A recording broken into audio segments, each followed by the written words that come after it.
মাটিতে চোখ রেখে ঘুরে বেড়াতো লোকটা, কখনো আকাশ দেখেনি। এখন খাটিয়ার উপরে চিৎপটাং হয়ে সে শুয়ে আর আশ মিটিয়ে আকাশ দেখছে। জীবনে কখনো ফুলের স্বপ্ন দেখেনি লোকটা। অষ্টপ্রহর শুধু ভাতের গন্ধে হন্যে হয়ে ঘুরত।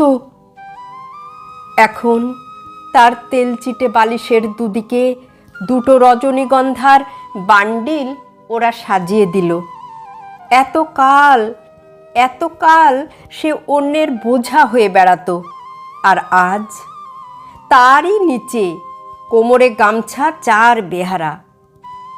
আকাশ দেখতে দেখতে, ফুলের গন্ধ শুঁকতে শুঁকতে লোকটা এখন গঙ্গার হাওয়া খেতে যাচ্ছে।